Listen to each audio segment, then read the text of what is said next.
जय श्री हरि दोस्तों, हमारे चैनल में आप सभी का स्वागत है।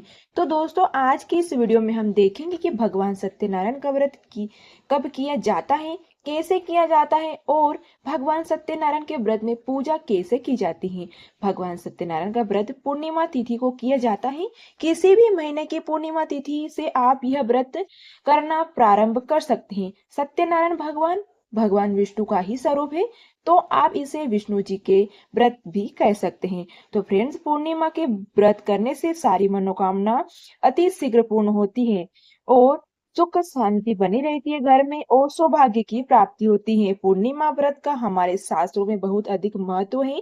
पूर्णिमा के दिन भगवान सत्यनारायण का व्रत करने से भगवान सत्यनारायण की कथा पंडित कथा करा सकते हैं, लेकिन अगर हर पूर्णिमा को पंडित जी को नहीं मिले तो आप यह कथा घर पर ही कर सकते हैं। सत्यनारायण भगवान की कथा करने के लिए भगवान की पूजा किए और सबसे पहले लोग को चौकी लगा लेंगे। तो आपको दोस्तों, यह वीडियो आपको अच्छा लगे तो वीडियो को लाइक कर दीजिएगा और चैनल को जरूर सब्सक्राइब कर दीजिएगा। देखिए, हमने यहाँ पर सबसे पहले तो एक चौकी लगा ली है। आप चौकी नहीं लगा सकते तो आप घर को स्वच्छ यानी कि साफ भी कर सकते हैं। तो मैंने यहाँ पर पीले रंग का वस्त्र बिछा लिया है। आप पीले ही रंग का वस्त्र ले और मैंने थोड़ा फूलों का आसन देते हुए मैं यहाँ पर सत्यनारायण भगवान का जो भी आपके यहाँ स्वरूप हो आप वहाँ पर विराजमान कर दीजिएगा। देखिए, मैंने यहाँ पर उनको विराजमान कर दिया है। उसके बाद एक तांबे के पात्र में हमें यहाँ पर कलश की स्थापना करनी है।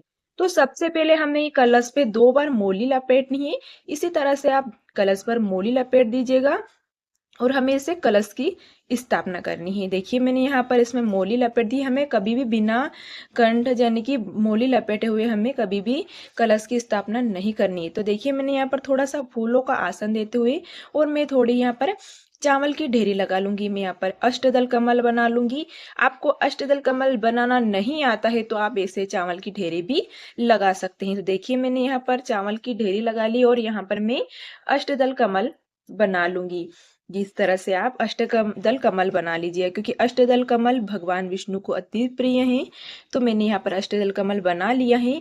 साथ ही मैं यहाँ पर एक सिक्का, हल्दी की गांठ और फूल, और आपके पास सुपारी हो तो वो भी डाल दीजिएगा, नहीं तो आप सिर्फ हल्दी की गांठ ही डाल सकते हो। और आपको हल्दी की गांठ नहीं हो तो आप यहाँ पर ये साबुत हल्दी भी डाल दीजिएगा।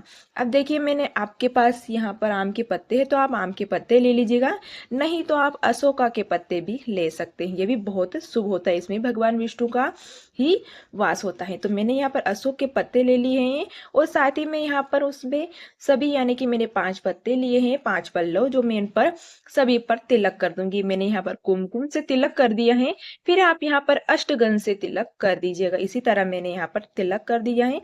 अब उसी के बाद में यहाँ पर 5 ही पल्लव को यानी कि 5 पत्ते को मैं यहाँ पर कलश पर रख दूंगी। आप चाहे तो चावल रख सकते हैं कटोरी में, या नहीं तो आप खाली नारियल भी रख सकते हैं। याद रखिए, आप नारियल को कभी भी ऐसे न रखें, उस पर मोली लपेट ले, या नहीं तो आपकी चुनरी लपेट ले। ध्यान रखें कि नारियल का मुख हमेशा हमारी तरफ होना चाहिए।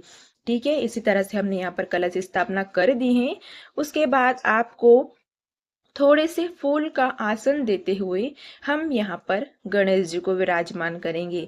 देखिए, मैंने फूल का आसन दे दिया है। आपके पास फूल नहीं हो तो आप यहाँ पर चावल का भी आसन दे सकते हैं। यहाँ पर आप चावल का आसन दे दिए, मैंने फूलों का आसन दे दिए। फिर उसके बाद में भाव रूप से भगवान विष्णु को भगवान विष्णु को स्नान कराऊंगी। साथ ही मैंने कलश की स्थापना करी है, उससे भी मैं स्नान कराऊंगी। हमें गणेश जी को भी स्नान कराना है। फिर उसके बाद हम शुद्ध देसी घी का दीपक जलाएंगे। तो देखिए, दीपक को हमेशा कभी भी ऐसे नहीं रखना चाहिए। कभी भी आपको कोई थाली, छोटी प्लेट हो तो आप उनके ऊपर नीचे रख दीजिए, जरूर रखिए। और साथ ही हम दीपक प्रज्वलित कर लेंगे। देखिए, मैंने यहाँ पर दीपक प्रज्वलित कर लिया है। उसके बाद आपको यहाँ पर गणेश जी को तिलक करना है कुमकुम से। साथ ही मैं यहाँ पर भगवान विष्णु को अष्टगंध से तिलक करूंगी, माता लक्ष्मी को भी तिलक करूंगी भाव रूप के। और ध्यान रखें, आप जब भी पूजा कर रहे हो तो हमेशा पूजा करें तो आप मंत्रों का जाप जरूर करें, या आप ओम नमो भगवते वासुदेवाय मंत्र का जरूर जाप करें। साथ ही मैंने यहाँ पर जो मैंने यह कलश को हमें ऐसे नहीं छोड़ना चाहिए। मैं यहाँ पर स्वास्तिक बना दूंगी। देखिए कलश पे मैंने स्वास्तिक बना लिया है। इसी तरह से आप वहां पर भाव रूप से आप चावल अर्पित कर दीजिएगा। देखिए मैंने गणेश जी को कर दिए चावल अर्पित। भगवान विष्णु और माता स्वरूपा लक्ष्मी को भी हमने यहाँ पर चावल समर्पित कर दिए। भाव रूप से हम गणेश भगवान को फूल समर्पित करेंगे। आपके पास फूल नहीं हो तो आप बगैर फूल से भी भगवान का पूजन कर सकते हैं। भाव बहुत ही जरूरी होता है पूजा में। तो इसके बाद मैं भगवान विष्णु को पीले फूल अर्पित कर दूंगी। भगवान विष्णु को पीले फूल अति प्रिय है तो मैं उन्हें फूल अर्पित कर दूंगी। उसके बाद मैंने यहाँ पर कलश की स्थापना करी है तो हम कलश को भी फूल अर्पित कर देंगे। साथ ही में यहाँ पर रोली, यहाँ पर भगवान विष्णु को आपके पास माला हो तो आप वो पहना दीजिएगा, नहीं हो तो आप मोली भी यहाँ पर भगवान विष्णु माता लक्ष्मी को समर्पित कर सकते हैं। साथ ही मैंने यहाँ पर कलश पर और यहाँ पर मैंने दीपक और हम गणेश भगवान को जनेऊ समर्पित करेंगे। ठीक है। उसके बाद हमें यहाँ पर आप पंजरी का बहुत विशेष महत्व होता है सत्यनारायण भगवान की पूजा में। तो यहाँ पर आप पंजरी का भोग जरूर लगाएं। ये आटे से बनी होती है। और साथ ही यहाँ पर दही, और ध्यान रखें आप जो भी यहाँ पर आप चढ़ा रहे हैं, यानी कि आप जो भी खाने की चीजें चढ़ा रहे हैं भगवान को समर्पित कर रहे हैं, तो उसमें तुलसी दल अवश्य होना चाहिए। देखिए मैंने साथ ही यहाँ पर दही भी, और यानी कि पंचामृत मैंने पहले ही बना लिया था। मैं यहाँ पर दूध समर्पित करूंगी। और ध्यान रखें आप तुलसी दल जरूर समर्पित करें।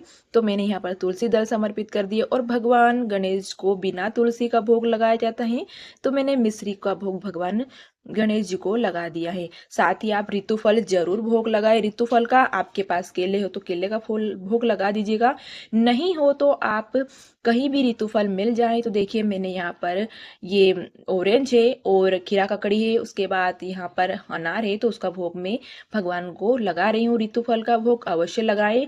देखिए मैंने यहाँ पर अब पूजा हमारी इसी तरह से संपन्न हो गई है। उसके बाद हमें यहाँ पर सत्यनारायण भगवान की कथा भी सुननी होगी। पूजा करने के बाद हमें कथा जरूर सुननी होती है।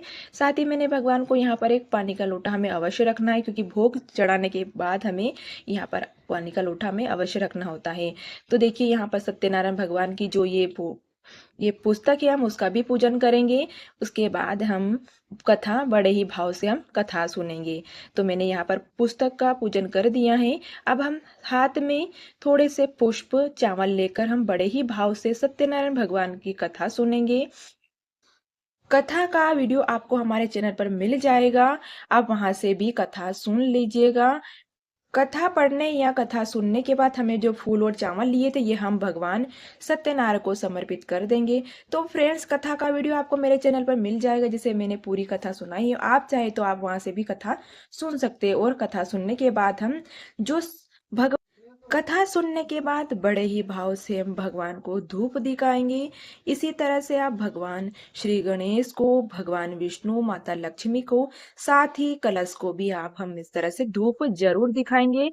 उस हाथ जोड़कर हम यहाँ पर विनती कर देंगे, हे भगवान सत्यनारायण भगवान, जो हमसे मैंने ये व्रत पूर्णिमा का व्रत आज से उठाया है, या मैं पूर्णिमा का व्रत कर रही हूँ, मुझे इसमें से कुछ गलती हो तो मुझे क्षमा करे और मेरी मनोकामना पूर्ण करे। इसी साथ ही हम बड़े भाव से भगवान की आरती करेंगे।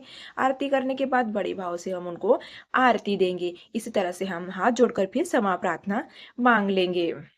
भगवान से प्रार्थना करने इस तरह हमारी सत्यनारायण भगवान व्रत कथा पूर्ण होती है। कथा के बाद जल लिया है जो हम यहाँ पर जल का लोटा हम भगवान सूर्यदेव को अर्घ दे देंगे। जो भी प्रसाद हमने लिया है वह सभी को प्रसाद बांट देंगे। थोड़ा सा प्रसाद जो भी व्रत कर रहे हैं जिसे किया है वो अपने लिए रख ले, ताकि शाम को चंद्रमा को अर्घ देने के बाद आप यह प्रसाद ग्रहण कर सके। आप व्रत खोल सकते हैं और सारा प्रसाद हम सभी को बांट देंगे। जो आपके फल अगर अर्पित समर्पित है कि तो फल भी आप सभी को बांट दीजिएगा। इसके अलावा देखिए अगले दिन हमें चौकनी उसी दिन नहीं उठानी है, चौकी को हमें अगले दिन उठानी है। आप चौकी उठा रहे तो जो भी जनेऊ है, जो दक्षिणा है, वो किसी को भी दान दीजिएगा। और जो हमने कलश स्थापित किया है यह सारा जल कलश का अब तुलसी जी को समर्पित कर दीजिएगा। तुलसी जी में सी सकते हैं, जो भी आप यहाँ पर गमले को सीख जी दिए और नारियल रखा है, और नारियल आप काट कर यानी कि फोड़ कर सभी को प्रसाद के रूप में बांट सकते हैं। महिला नारियल नहीं काटती है, नहीं फोड़ती है, आप किसी पुरुष से यह नारियल फोड़वा सकते हैं। इसके बाद प्रसाद स्वरूप आप इस नारियल को बांट दीजिएगा, या आप किसी मंदिर में भी चढ़ा सकते हैं। इसके साथ ही देखिए जितने भी फूल पत्ते आपने पूजा में प्रयोग किए हैं वह आप सभी किसी गमले में डाल दे। तो किसी भी पेड़ के नीचे भी डाल, ताकि वह उसमें खाद बन जाए। इधर उधर हमें पूजा की कोई भी चीजें नहीं डालनी है। जो भी सामग्री हमने यूज की है उसको हमें इधर उधर बिल्कुल भी नहीं डालना है। तो दोस्तों, भगवान सत्यनारायण का व्रत करना बहुत ही सरल होता है। और पूर्णिमा के दिन भगवान सत्यनारायण का व्रत किया जाता है। पूर्णिमा के दिन सुबह सुबह स्नान आदि करके बाद भगवान सत्यनारायण की कथा की जाती है, पूजा की जाती है, और उसके बाद शाम को चंद्रमा को अर्घ देकर पहले प्रसाद ग्रहण करें। उसके बाद आप भोजन कर यानी कि व्रत का पालन करें। अगर किसी भी कारणवश सुबह पूजा नहीं